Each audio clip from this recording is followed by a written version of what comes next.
Kita akan baca sama-sama dalam kitab Kolose. Kolose pasal yang kedua, ayat yang ke-14. Shalom. Ya. Ada sukacita hari ini? Amin. Amin. Ya. Puji Tuhan ya. Mari kita lihat bersama-sama Kolose pasal yang kedua, ayat yang ke-14. Bagi yang bisa membuka Alkitab atau nggak ada. Oke, bisa melihat sama-sama.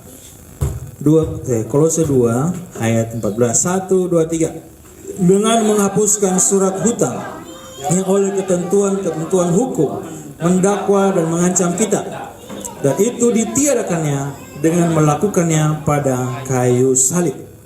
Bapak Ibu saudara yang kasih Tuhan, dalam kitab Kolose ini ya, firman Tuhan mengatakan bahwa dengan menghapuskan surat hutang. Bapak Ibu, saya akan menjelaskan di sini ya mengenai apakah surat hutang itu. Mungkin kita tahu ya, kalau berbicara hutang piutang ya, banyak yang tahu ya mengenai hutang piutang. Nah, ini dikatakan bahwa menghapuskan surat hutang yang oleh ketentuan hukum mendakwa dan mengancam kita. Bapak Ibu saudara kasih Tuhan ya, ini saya sudah jelaskan ke pemuda semalam ya, tapi saya mau nambahin sedikit. Yang dimaksud dengan surat hutang ini dan mengancam ya, Bapak Ibu, kalau kita punya hutang ya, biasanya rasanya gimana kalau punya hutang? Hah? Enggak enak. Bisa tidur? Susah tidur, apalagi?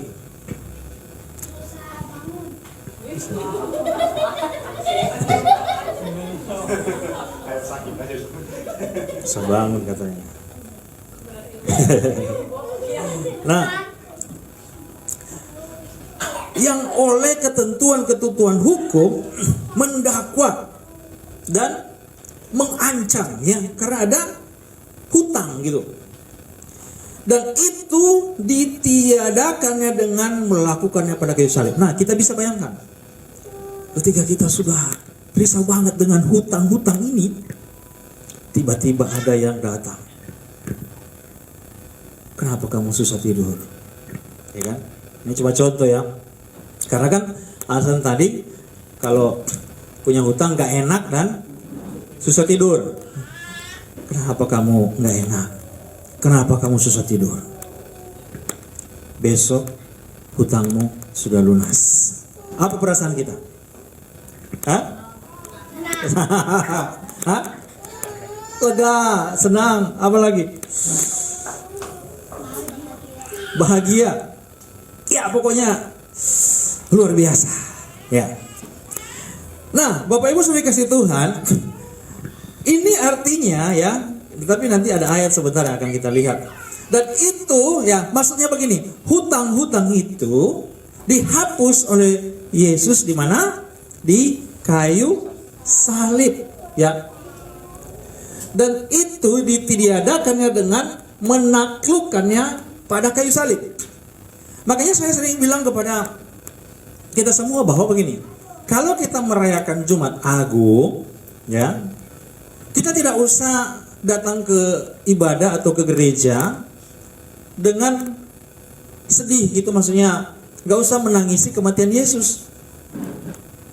Karena justru kematian dia di kayu salib, dia menaklukkan hutang-hutang kita itu. Amin. Hutang-hutang kita itu dibayar dengan dia mati di kayu salib. Yang harus kita tangisi adalah dosa-dosa kita, ya kan? Gak apa-apa kita datang ibadah, tapi yang kita tangisi adalah dosa. Artinya kita harus menangis tapi bahagia. Seperti kebahagiaan yang kita alami ketika hutang kita ditebus. Mari, ada satu ayat yang akan sama dengan ini akan menjelaskan, sehingga kita akan pergi ke situ. Nah, kita lihat lagi di dalam Efesus 2 ayat 15. Efesus 2 ayat 15. Ini akan semakin menjelaskannya. Apa yang dikatakan tadi hutang-hutang itu? Efesus 2 ayat 15.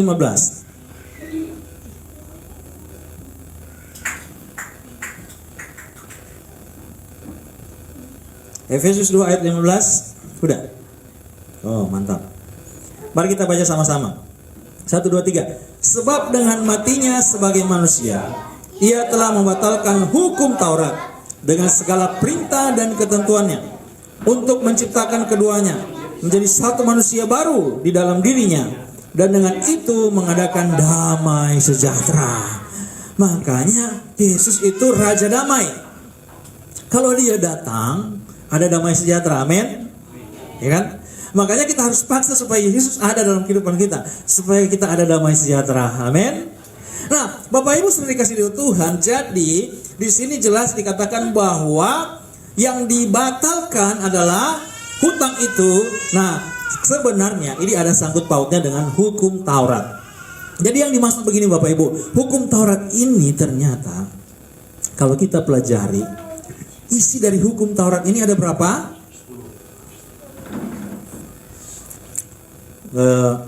Ketentuan, perintah dan ketentuan. Kalau dikemas itu cuma jadi 10 ya, itu di zaman Musa. Tapi di zaman Yesus dikemas lagi cuma jadi 2. Tetapi yang dipakai oleh orang Israel ya ada 613. Ada 613 perintah dan ketentuan-ketentuan. Kemudian mengapa 613?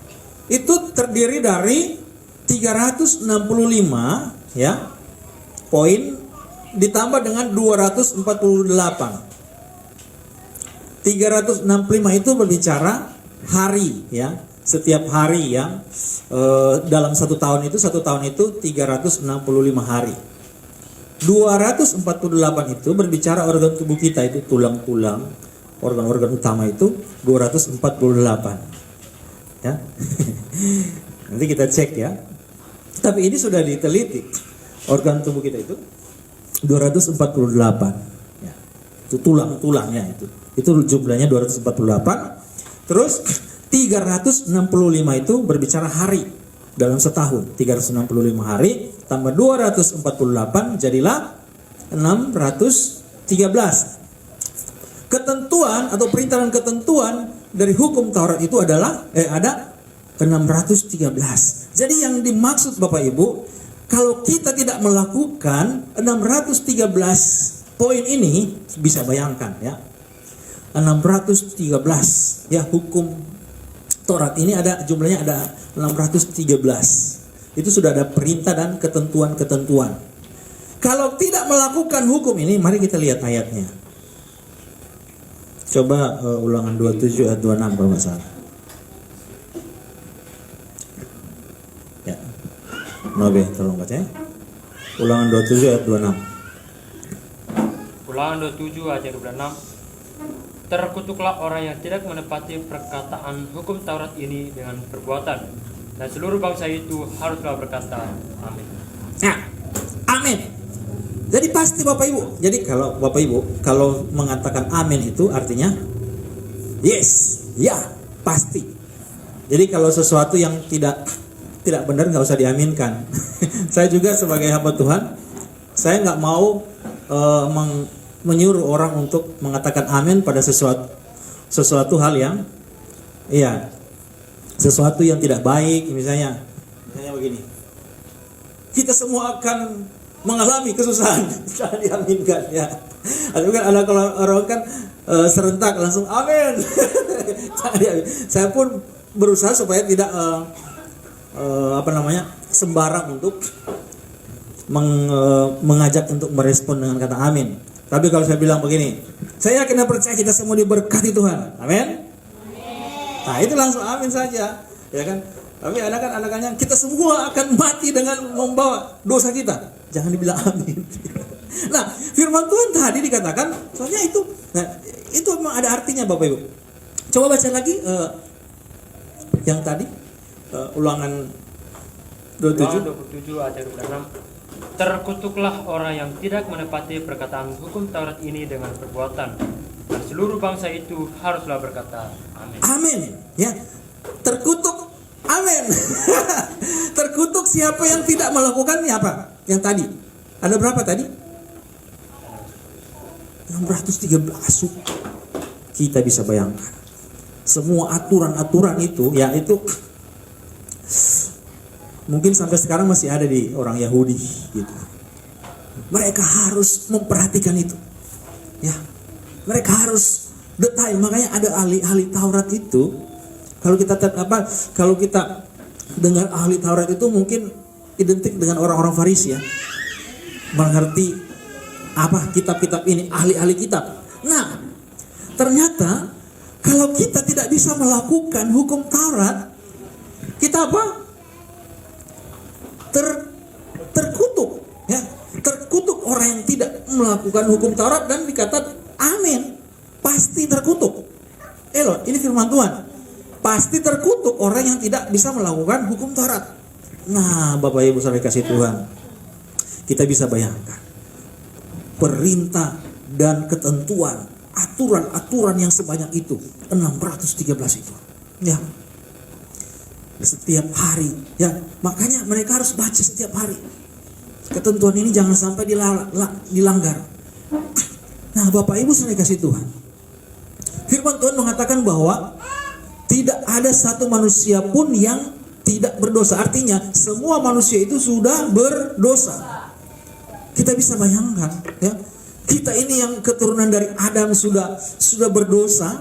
Terus kita dituntut untuk melakukan hukum Taurat. Tidak ada yang mampu melakukan hukum itu, ya kan? 613. Tapi kalau tidak melakukan, itu jadi hutang. Itu yang dimaksud hutang tadi sebenarnya. Kalau tidak melakukan itu jadi hutang gitu. Harus melakukan itu. Oleh karena itu Bapak Ibu saudara dikasih Tuhan, kenapa Yesus harus mati di kayu salib?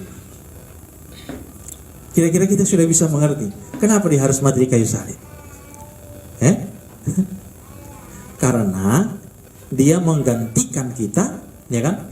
Kan dikatakan terkutuklah yang mati di kayu salib, ya kan? Terkutuk yang tidak melakukan hukum Taurat. Jadi Yesus datang, dia adalah Allah, ya kan? Kita sering belajar ya, bahwa Yesus itu adalah Allah sendiri yang datang menjadi manusia. Karena dia suci, dia kudus, tidak bercela. Jadi harus dia sendiri yang datang menjadi manusia, ya, mengosongkan diri sebagai Allah, sebagai Tuhan. Dia menjadi manusia dan dia harus menggantikan kita yang harusnya mati, terkutuk itu, ya. Orang yang mati di kayu salib itu orang yang terkutuk. Jadi dia harus ganti dia yang mati di kayu salib, supaya kutuk itu dia yang tanggung. Itu maksudnya. Hutang, ya, dia yang tanggung semua. Karena begini, tidak ada darah manusia yang tidak ada manusia yang bisa menebus, ya. Tidak ada darah-darah yang dilakukan oleh orang-orang di perjanjian lama, dari darah domba, dari darah binatang apa saja, itu tidak bisa istilahnya menghapus dosa. Itu hanya sebagai gambaran-gambaran, ya. Itu gambaran-gambaran yang dilakukan oleh orang-orang yang ada di perjanjian lama. Ada kesalahan, bayar dengan misalnya kesalahannya besar, berarti dibawa binatang yang besar. Kesalahannya kecil, mungkin burung dan sebagainya yang kecil-kecil, ya. Tetapi itu hanya sebagai gambaran, ya. Karena itu tidak bisa menyelesaikan dosa kita. Yang bisa menyelesaikan dosa itu adalah Yesus, ya. Darah Yesus itu yang mencucikan. Amin. Oleh karena itu, kalau kita yang sudah ada di dalam Yesus, kita tidak diikat lagi dengan hukum Taurat. Amin. Hukum-hukum yang ada, ya, orang Yahudi buat perintah dan ketentuan itu ada 613, ya. Itu mencakup semua, ya, hal-hal yang kita hadapi setiap hari. Makanya semalam itu saya tanamkan, ya, saya singgung mengenai contoh. Kalau istilah-istilah kita orang Manado itu pantangan ya, pantangan. Ya. Mungkin seperti itu, pantangan. Mari kita lihat satu ayat supaya kita akan membawa ke situ. Di 1 Timotius 4 ayat 7. 1 Timotius 4 ayat 7. 1 Timotius 4 ayat 7. Boleh baca? 1 Timotius 4 ayat ke-7. Tetapi jauhilah takayul dan dongeng nenek-nenek tua. Latihlah dirimu beribadah. Nah, yang kita harus jauhi Bapak Ibu saudara kasih Tuhan, tahayul, dongeng-dongeng nenek tua, ya. Artinya ajaran-ajaran yang dibuat oleh manusia tetapi tidak sesuai dengan firman Tuhan. Nah, itu yang harus dijauhi. Simbol-simbol. Saya punya banyak kesaksian ya. Kalau dulu waktu saya ya dari kecil sudah Kristen, tapi saya terikat dengan simbol-simbol itu, mitos-mitos maksudnya ya, mitos-mitos, ya kan? Misalnya, ya banyak mitos-mitos ya. Kalau yang saya ingat dulu itu yang memang saya alami itu yang kalau dersin itu. Kalau sekarang, kalau orang dersin itu nggak berani dekat kan? Ya, di zaman corona. Kalau ada yang dersin, apalagi kalau sudah dari satu kali, mungkin udah nggak, orang udah langsung kabur ya. Misalnya ada yang dersin, apalagi jarak itu dekat, orang langsung kabur. Kalau dulu, kalau ada yang dersin dihitung, benar nggak? Berapa kali dia dersin ya kan? Misalnya di sini, Haji, kita mau hitung. Berapa kali dia dersin? Kalau 2 kali katanya jalan terus. Kalau ganjil berhenti. Ada nggak yang seperti itu? Ya? Ada nggak di? Kalau di kita ada di kampung. Kalau 2 ganjil genap jalan katanya sudah. Berarti beruntung katanya. Kalau cuma 1 jangan gitu, atau kalau ganjil jangan. Jadi kalau ada yang dersin dihitung. Berapa kali itu ya? Coba sekarang kalau ada yang dersin, mau kita hitung kan? Paling kan berpikir jangan-jangan corona. Lari kan. Nah, itulah dengan adanya corona ini juga orang terbantu juga ya. Jangan lagi hidup tergantung dengan dersin. Luar biasa Tuhan kita itu. Dan dulu saya percaya dengan mitos-mitos itu. Kalau dersin 2 kali sial gitu. Kalau nggak salah ya, soalnya saya sudah lupa, tapi gaya-gaya gitu. Dan itu memang terjadi waktu saya naik pohon, ya saya sering cerita, tapi nggak apa-apa ya, saya cerita lagi. Saya naik pohon, terus saya dersin, Haji, gitu. Karena saya percaya bahwa itu sial, saya jatuh. Cahaya jatuh dari pohon, sakit banget. Itu dulu waktu saya masih percaya dengan hal-hal itu. Tetapi setelah saya terima firman Tuhan, ada yang menyampaikan firman Tuhan dan saya terima, ada yang dersin, Haji, gitu. Saudara saya dari sebelah teriak. Waktu itu saya sudah mau jalan dari kampung saya ke kota Manado itu sekitar setengah jam, mungkin sini sampai Jakarta setengah jam. Terus ada yang teriak, jangan dulu jalan, gitu. Karena mungkin bagi dia itu dersinnya itu genap kali ya waktu itu. Dia bilang jangan dulu jalan. Nah, saya nggak tahu apa lagi yang dia bilang. Mungkin dersinnya mungkin itu. Soalnya dersinnya genap gitu. Wah, hati saya meledak. Kenapa?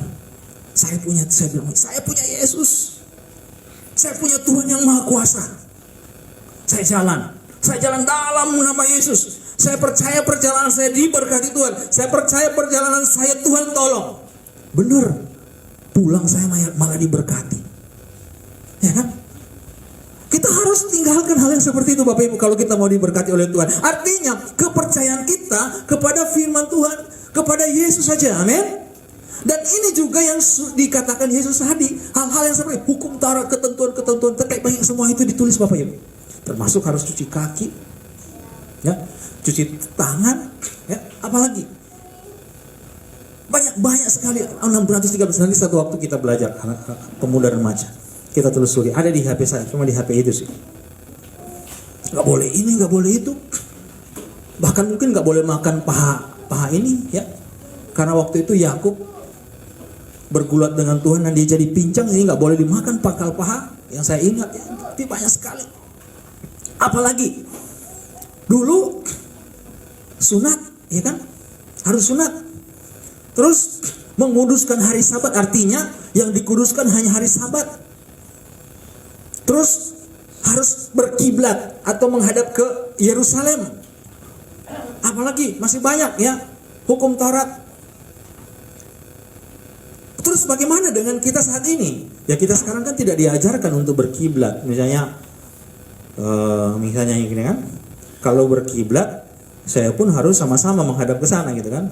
Kita harus cari arah ke pusat yang kita, di mana ada Tuhan, ya. Kalau orang-orang Israel pada zaman dulu kan, sebelum Yesus datang itu, mereka harus nungging, harus berkiblat ke Yerusalem, orang-orang zaman dulu. Kalau sekarang kan tidak lagi kan, tidak lagi harus berkiblat. Berdoa sama-sama begini, saya menghadap ke sana, Bapak Ibu menghadap ke sini, nggak masalah. Karena apa? Karena Tuhan yang kita sembah itu adalah Roh. Amin. Yohanes 4 ayat 24 katakan, Allah itu Roh, barang siapa menyembahnya harus menyembah dalam roh dan kebenaran. Roh itu maha hadir, maha kuasa. Itu Roh Yesus, Roh Allah itu maha hadir, maha kuasa. Dia bisa ada di sini, dia bisa ada di sana dalam waktu yang sama.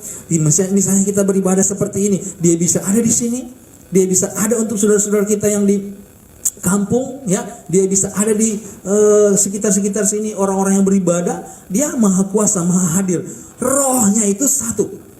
Makanya di kitab Kejadian dikatakan bahwa, ya, kita lihat Kejadian 1 ayat 2. Kejadian pasal 1 ayat 2. Nah, ini kita akan mulai pada bagaimana, ya, kehidupan kita saja.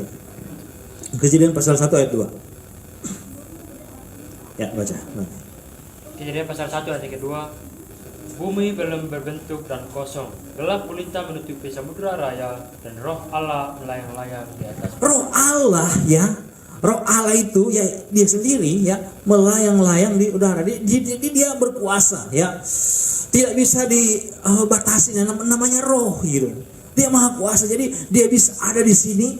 Nah, artinya seluruh dunia ini, mau di langit, mau di bumi, mau di bawah bumi, dia bisa ada. Artinya dia yang berkuasa, amin.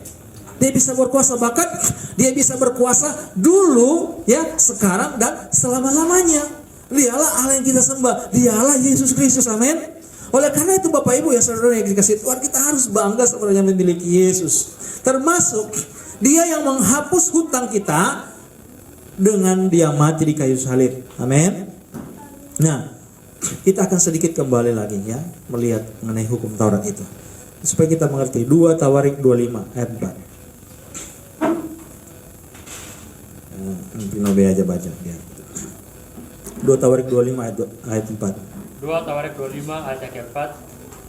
Tetapi anak-anak mereka tidak dihukum mati olehnya, melainkan ia bertindak sesuai dengan apa yang tertulis dalam Taurat, yakni kitab Musa, di mana Tuhan telah memberi perintah, janganlah ayah mati karena anaknya, janganlah juga anak mati karena ayahnya, melainkan setiap orang harus mati karena dosanya sendiri. Kita bisa bayangkan orang-orang yang ada di zaman hukum Taurat harus mati karena dosa, gitu. Makanya kalau kita belajar lihat firman Tuhan, Bapak Ibu, di Perjanjian Lama ini berbicara bunuh-membunuh itu biasa, gitu. Bahkan Tuhan suruh tumpas habis, ya kan? Nah, apakah sekarang masih ada seperti itu? Apakah perintah Yesus saat ini untuk membunuh orang yang bersalah? Enggak, ya kan? Tidak lagi. Oleh karena itu Bapak Ibu, yang saya mau bukakan di sini begini. Aturan-aturan Taurat ini, ya, ada yang maksudnya perintah dan aturan-aturan ini yang sudah boleh dibilang dibatalkan lah. Tapi sebenarnya kita sesuaikan dengan ayat yang lain, itu sudah digenapi, ya. Yesus sudah menggenapi semuanya dengan korban dirinya di kayu salib. Ya, sebenarnya memang sudah dibatalkan ya. Ada aturan atau ada perintah yang baru. Nanti sebentar kita akan lihat perintah yang baru itu. Jadi begini. Firman Tuhan mengatakan, jangan, kalau kita melakukan hukum Taurat, lakukan semua gitu. Jangan ada satu pun yang diabaikan gitu. Kalau kita abaikan satu, ya sudah sama aja. Itu persyaratan hukum Taurat.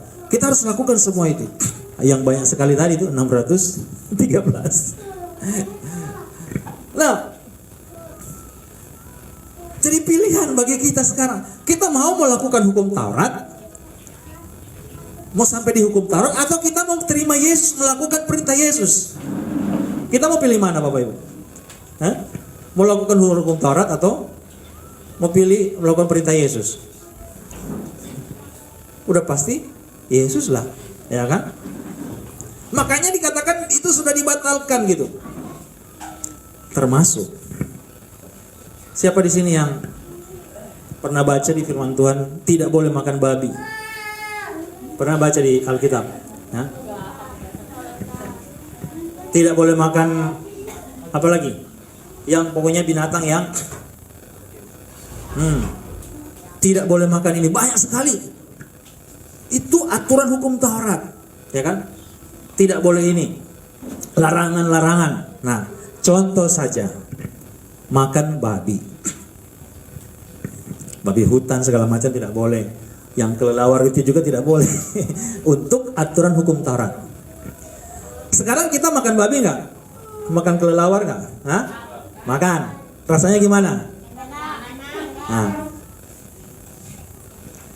Jadi itu yang memang firman Tuhan bilang, apa yang masuk dari mulut kan tidak membuat orang itu berdosa. Ini sudah aturan Yesus ya.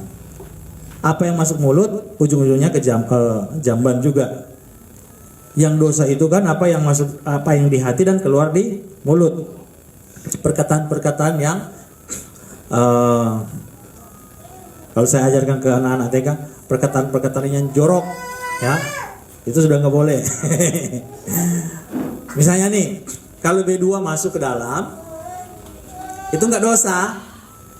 Tapi kalau B2-nya keluar dari mulut, itu yang dosa. Contoh. Dan nama-nama yang lain dan perkataan-perkataan itu yang membuat dosa. Kemudian firman Tuhan mengatakan yang lain kamu lakukan, yang lain kamu abaikan. Nah, itu tidak boleh. Berarti ya, termasuk semua hukum itu kita harus adil gitu. Hukum-hukum Taurat yang lain juga ya udah, berarti sudah sengatnya dari hukum Taurat itu kan tadi katakan hutang kalau kita tidak lakukan. Nah, berarti semua itu sudah dibatalkan. Ya kan? Sudah dibatalkan. Tapi jangan Bapak Ibu senang dulu. Bukan berarti kita sudah tidak melakukan lagi hukum Taurat itu. Yang kita tahu yang hukum Taurat itu dikemas jadi 10 yang Jem bilang tadi itu apa saja. Siapa yang bisa baca 10 hukum Taurat? Atau ada yang hafal? Kalau kami dulu waktu kecil harus hafal itu. Dulu kalau tidak hafal, tidak boleh tidak boleh ikut. Saya sudah lupa dulu. Jadi harus hafal itu 10 hukum Taurat. Pertama, jangan Allah lain di hadapan Allah. Kemudian janganlah langit di atas, bumi di bawah, dan air di bawah bumi. Ketiga, Jangan menyebut nama Allah dengan sembarangan.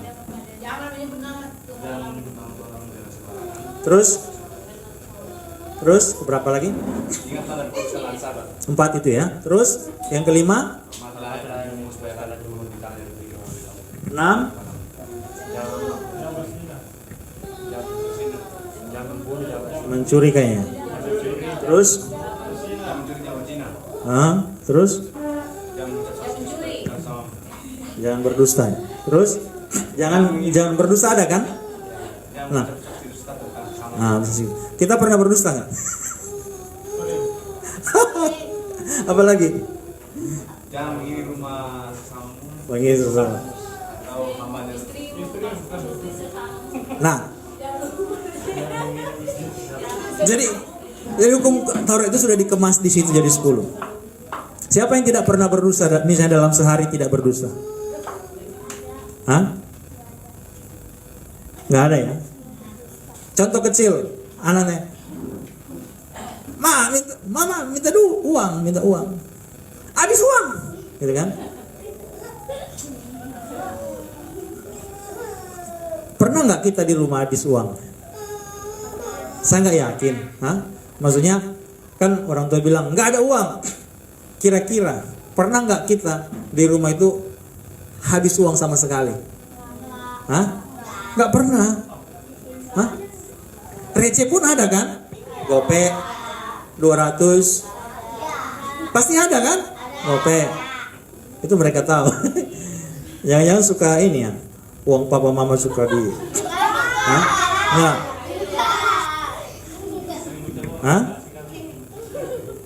Itu sudah berdusta ya kan? Pak, mau kemana? Enggak, papa cuma di situ. Nggak tahu udah pergi, pulang malam. Sering ya? Itu berdusta enggak? Berdusta. Nah, artinya begini Bapak Ibu. Tanpa kita sadari, setiap hari kita melakukan dosa itu. Iya kan? Gak usah bilang amin. Tanpa kita sadari, setiap hari kita melakukan dosa. Kita bisa bayangkan kalau kita mati. Tadi itu orang mati karena dosa. Minggu lalu ya saya bahas itu. Kalau kita di luar Yesus, dosa-dosa itu yang akan membuat kita masuk neraka. Tapi prosesnya memang tidak langsung ke neraka. Ditransit dulu di alam maut atau Hades. Nah, Bapak Ibu sudah dikasih Tuhan. Jadi mau dosa kecil ya tetap aja dosa, ya kan? Setiap hari ya mungkin kita melakukan dosa. Kita bisa bayangkan kita mati waktu kita melakukan dosa-dosa itu, kita mati di luar Yesus. Tapi kalau kita mati di dalam Yesus, dikatakan bahwa kita pasti selamat. Nah, Bapak Ibu, di sini ada rahasianya yang harus kita ketahui. Ada rahasia yang harus kita ketahui. Jadi ternyata luar biasa kalau kita ada dalam Yesus. Amin. Amin. Nah, ini harus diaminkan. Karena ketika kita beriman, kita percaya Dia Allah. Kita percaya bahwa Dia Tuhan, Dia penebus. Dan kita mau melakukan perintahnya. Perintahnya gampang sebenarnya Bapak Ibu. Nanti sebentar kita lihat. Perintahnya gampang. Ketika kita melakukannya itu, satu waktu kita dipanggil Tuhan, maksudnya bahasa apa yang cocok ya? Orang sering katakan apa? Kalau bahasa iman dari tetangga kita mungkin kata ya. Kalau bahasa kita apa? Ada yang dibikin itu apa? Kembali ke rumah Bapa. Ada yang seperti itu ya? Kembali ke rumah Bapa. Apa yang bilang? RIP, rest and peace. Kalau sekarang lain lagi, banyak yang mengatakan RIP, apa? Rest and damai, ya? Rest and apa sih kalau damai itu apa bahasa Inggrisnya? Peace, RIP itu yes. Ada lagi yang sudah dirubah. Nah, satu waktu ya, misalnya kita sudah waktunya berakhir di dunia ini. Kalau kita di luar Yesus, dosa-dosa kita, yang dosa-dosa kecil itu yang membuat kita masuk neraka. Bisa dibayangkan Bapak Ibu, ya. Kalau kita di luar Yesus, ya kan? Kita bisa bayangkan dosa-dosa yang hari-hari itu, termasuk berdosa itu kan terkutuk. Dosa-dosa kita itu membuat kita itu masuk neraka, tidak selamat ya. Karena pada dasarnya memang sudah berdosa. Jadi Bapak Ibu, itu kira-kira misalnya kayak kita bohong itu. Contoh ini kita sharing-sharing saja. Misalnya Maeljo, tapi si ini belum bisa minta uang ya. Si Eljo, Mama Chelsea lah. Chelsea minta uang. Pernah nggak bilang? Nggak ada uang Mama. Pernah? Hah? Dan masih banyak lagi ya, kita semua sebenarnya ada kalanya masih seperti itu. Kira-kira itu memang sudah jadi kayak sudah kebiasaan ya kan? Artinya begini, untuk berbuat dosa itu kita itu nggak perlu untuk merencanakan gitu. Ada kalanya nggak sadar ya kan? Ada kalanya secara apa ya? Secara otomatis begitu ya melakukan dosa. Kenapa? Karena memang firman Tuhan katakan semua manusia pada dasarnya sudah berdosa. Kita keturunan dari Adam, memang semuanya sudah berdosa. Jadi ada kalanya dosa itu ya memang sudah jadi kebiasaan gitu, ya kan? Makanya sebenarnya ya beribadah itu harus lebih banyak. Amin. Kalau boleh tiap hari harus beribadah. Kalau yang hukum Taurat itu yang kuduskanlah hari Sabat itu dalam seminggu mungkin cuman satu kali kan beribadah. Kuduskan cuma satu hari. Lah terus yang hari-hari yang lain gimana? Kuduskanlah hari Sabat. Nah, ini termasuk yang Tuhan Yesus hapuskan gitu. Pola pikir itu sudah tidak berlaku lagi untuk sekarang Bapak Ibu. Maksudnya begini. Kita jangan hanya kalau sekarang kan kita menganggap bahwa hari Sabat itu hari Minggu ya, contohnya. Nanti hari Minggu baru beribadah. Itu pun beribadah cuma berapa jam kan? Berapa jam kita beribadah? 2 jam, paling tinggi 3 jam ya beribadah. Kalau setelah itu kan ngobrol-ngobrol. Kita mau berhadap Tuhan cuman seminggu sekali, terus cuman beberapa menit gitu. Itu pun kalau fokus ya kan. Kalau mungkin lagi beribadah yang diingat di rumah ya kan. Yang diingat ini itu. Ibu Yosef ketawa. Ya kan gitu. Beribadah cuma 1 jam, 2 jam. Di dalam ibadah pun itu nggak fokus. Mungkin yang diingat apa? Besok mau gimana ya kan? Hah? Atau mungkin besok mau makan apa? Jangan ya. Ya maksudnya kalau kita di dalam Tuhan, yang kita pikirkan bagaimana saya mau menyenangkan hati Tuhan, amin. Bagaimana saya mau melakukan perintah Tuhan itu yang kita ingat waktu kita datang kepada Tuhan. Jangan ingat-ingat, aduh besok mau gimana, nggak usah ya. Kan firman Tuhan bilang kesusahan sehari cukuplah sehari gitu kan. Jangan kita khawatir dengan hari esok, amin.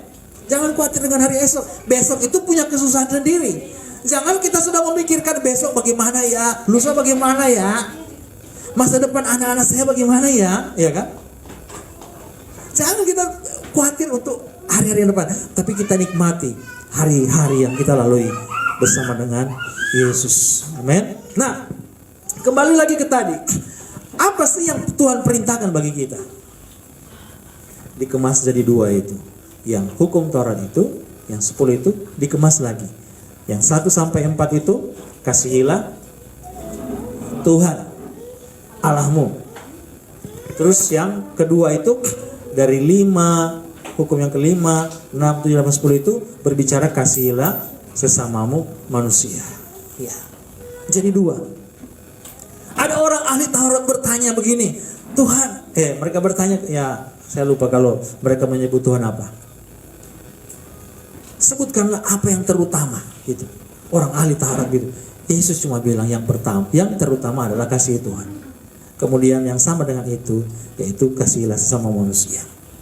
Disitulah tergantung semua hukum Taurat dan kitab para nabi. Kita bisa bayangkan. Cuma di perintah Yesus cuma itu Bapak Ibu. Yang ada 613 itu, yang hukum Taurat yang banyak sekali itu cuma dibikin jadi 2 itu. Kasih Tuhan, kasih sesama. Susah? Hah? Gampang gitu. Dia sendiri yang mati di kayu salib, dia yang membayar kita, ya, dia yang menebus kita, dan dia kasih perintah. Kasihilah Tuhan Allahmu dengan segenap kekuatan saya, segenap hidup kita. Saya kembali lagi mau jelaskan mengenai Sabat. Jadi Bapak Ibu saya dikasih Tuhan, Yesus memberikan clue waktu dia menyembuhkan orang di hari Sabat. Mereka bilang begini, orang itu, ini kan hari Sabat, harus istilahnya di hari Sabat itu harus disucikan harinya. Ini yang harus kita rubah. Yang disucikan itu bukan harinya, ya. Makanya Yesus bilang, akulah anak manusia, atau Yesus itu adalah Tuhannya hari Sabat. Jadi mau dia hari Senin, Selasa, seperti lagu anak-anak, hari ini, hari Senin harinya Tuhan, hari Selasa, hari Rabu, semua hari harinya Tuhan. Begitu, semua hari harinya Tuhan. Jadi yang penting ada Yesus dalam kehidupan kita, itulah Sabat. Amin. Jadi tidak harus tergantung dengan hari. Orang-orang di zaman dahulu itu harinya yang dikuduskan. Makanya kan sering bilang, hari Minggu gak boleh berdosa. Iya kan? Ada gak seperti itu? Jangan bohong ya, ini hari Minggu loh. Ada kan yang begitu? Hari Natal ini loh. Coba, kamu ini gak? Jangan bohong ya, ini hari Natal loh. Ada yang seperti itu? Hah?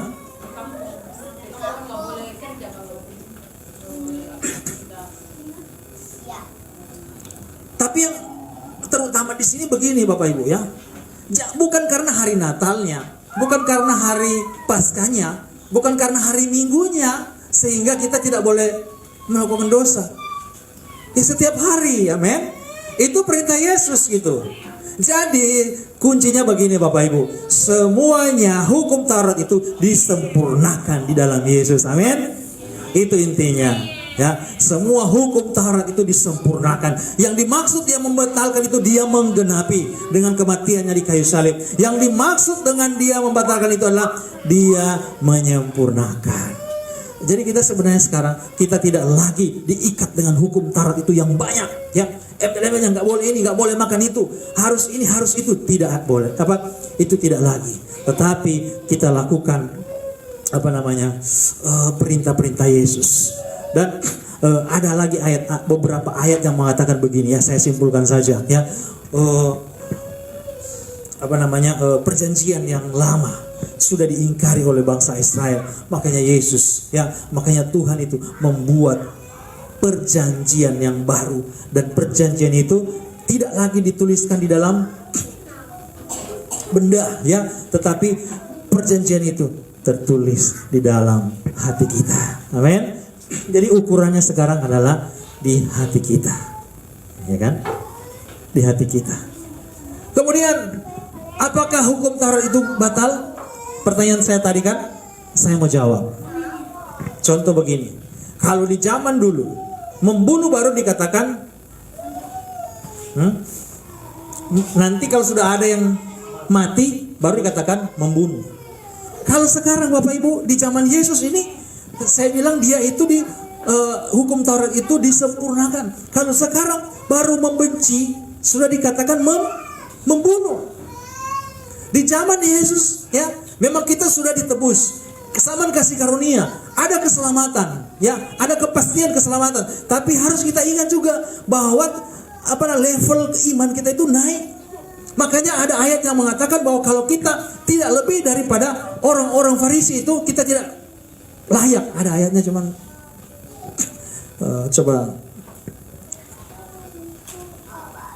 lihat di yang kitab-kitab Injil ini, mungkin ada di situ, yang mengatakan bahwa kalau kita tidak lebih dari ahli Taurat itu, kita tidak layak masuk kerajaan surga.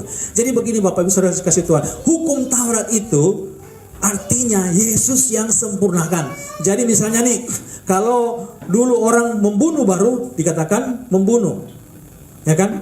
baru dia yang membunuh. Kalau sekarang enggak, baru membenci sudah sama dengan membunuh. Baru melihat katanya sudah sama dengan berzina, maksudnya mengingini. Ya, kita bayangkan. Jadi segala sesuatu itu ukurannya hati kita. Amin. Begitu juga dengan kita memberi sesuatu kepada Tuhan. Kalau dulu kan ada ukurannya gitu kan, harus begini, harus begini. Kalau sekarang kita memberikan yang terbaik dengan hati yang tulus. Amin. Termasuk bagaimana memberi persembahan. Ya, nanti kita belajar ya, bagaimana cara kita memberi persembahan. Ya, kita harus memberi dengan hati yang tulus, dan Tuhan janji pasti kita diberkati berlipat-lipat kali ganda. Amin. Haleluya. Bapak Ibu sering kasih Tuhan. Ya, dapat ayatnya? Yang berbicara mengenai kita harus lebih dari orang-orang ahli Taurat itu, orang-orang Farisi ahli Taurat. Kita harus lebih daripada mereka. Kalau tidak, ya kita tidak layak untuk menerima kerjaan Allah. Dapat ayatnya? Belum ya? Oke, nanti kita cari lagi ya. Jadi Bapak Ibu saudara kasih Tuhan, lewat firman Tuhan yang kita baca pada saat ini, saya kembali lagi ke kitab Efesus 2 ayat yang ke-15. Karena kita berangkat dari sini, saya akan kembali lagi ke sini. Efesus 2 ayat 15 katakan, sebab dengan matinya sebagai manusia, ia telah membatalkan hukum Taurat dengan segala perintah dan ketentuannya, untuk menciptakan keduanya menjadi satu manusia baru di dalam dirinya, dan dengan itu mengadakan damai sejahtera. Bapak Ibu, kalau kita sudah dalam Yesus ya, kita sudah sungguh-sungguh dengan Yesus, saya yakin ini akan terjadi. Hidup kita penuh dengan damai sejahtera. Ya, kita tidak lagi memikirkan yang hutang-hutang itu kan. Ya, tapi kalau maksudnya kalau berbicara hutang, ya memang harus dibayar, ya kan? Bukan berarti ada yang hutang gak usah bayar, nanti Yesus yang ganti hutangnya. Ya, orang hutang uang ya harus bayar. Maksudnya di sini adalah hutang, hukum-hukum ini harus kita lakukan. Begitu rumit, tetapi Yesus sudah menggenapi semuanya. Yesus sudah membatalkannya. Yang penting sekarang kita ikut Yesus dengan sungguh-sungguh ya. Amin. Ikut Yesus dengan sungguh-sungguh. Jangan dibalik. Jangan Yesus yang ikut saya. Beda nggak? Hah? Beda. Kita ikut Yesus sungguh-sungguh. Lakukan perintah-perintahnya, ya kan? Jangan kita balik. Yesus harus ikut kita. Ada kalanya orang seperti itu, ya kan? Harus Yesus yang ikut kemauan saya, gitu. Tapi sekarang saat ini kita ikut Yesus. Saya sering kali memberikan ilustrasi, satu ilustrasi ya, yang dikatakan, marilah kepadaku, hai kamu yang letih lesu berbeban berat, aku akan memberikan kelegaan kepadamu. Ya, belajarlah kepadaku, karena aku rendah hati dan lemah lembut dan rendah hati, pikulah yang kupasang. Saya minta Norbert saja lah. Norbert agak ringan, kalau Jamie agak berat. Norbert, ya, Norbert agak ringan, Jamie berat. Apalagi dia sudah latihan tiap hari, nanti berat. Contoh ya, kan dikatakan pikulah yang kupasang. Artinya begini, itu diambil dari supaya kita mengerti ayat itu begini. Tuh orang-orang di zaman itu, di kampung kita ada nggak yang misalnya pasang lembu atau sapi ya untuk membajak gitu? Biasanya kan dua pasang ya, dua pasang. Nah, jadi dua pasang itu kalau orang di zaman itu ya, firman Tuhan itu harus satu yang istilahnya senior, satu junior. Gak tahu kalau di kampung kita seperti itu nggak? Sama-sama aja ya. Sama. Nah, tapi kalau kebiasaan di selatan itu harus yang satu senior, yang satu junior. Jadi yang senior itu nanti dia yang akan tuntun yang junior. Nah, saya kasih contoh. Saya Yesus. Nah, contoh ya. Ini cuma contoh ya sini. Saya Yesus yang senior, cuma contoh. Ini kan dipasang ya dua pasangan ini kan. Kita di belakang ini bajak. Nah, terus gini. Coba bungkuk sedikit. Saya kayak sapi lah. Lepasan dulu begini. Saya senior kan, lebih kuat berarti kan. Kalau yang junior ikut, ya kan, kemana-mana ya, ikut. Enak nggak kalau ikut? Nggak berat kan? Coba kalau nggak ikut, coba. Kan saya lebih kuat ceritanya. Kalau saya lebih kuat, sakit nggak? Sakit pas. Jadi pasangan itu yang maksud kuk yang dipasang itu ringan kalau kita ikut. Terima kasih ya. Jadi Tuhan itu kasih kita kuk. Contoh, siapa di sini yang tidak punya pergumulan? Hah? Semua punya pergumulan. Ya itu sama ya, seperti kuk itu. Ada kalanya kita memang Tuhan izinkan ada kuk. Ada yang mengatakan kita itu pikul salib katanya. Kita ada yang kita pikul. Tetapi kalau kita ikut taat kepada Yesus, ringan ya seperti tadi kan Norbert kan, kalau ikut ringan kan? Karena ada yang senior yang menuntun. Begitu juga ada Yesus yang menuntun kita kemana-mana, enak gitu. Tapi kalau kita melawan, berat hidup. Itu Bapak Ibu, jadi artinya begitu. Kalau kita ikut Yesus, ikut terus. Makanya ada lagu, ikut jikau saja Tuhan, ada damai seteru, ya kan?